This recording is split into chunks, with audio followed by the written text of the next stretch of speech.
119 පිටුව බලන්න.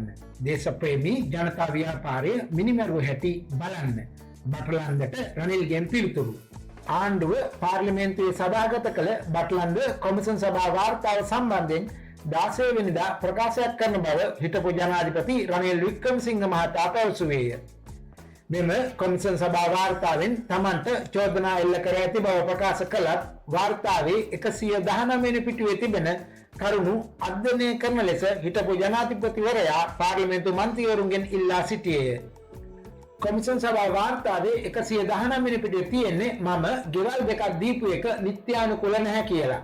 ඒක නිසා මම බටලන්දට වගකිය යුතු බව කියනවා.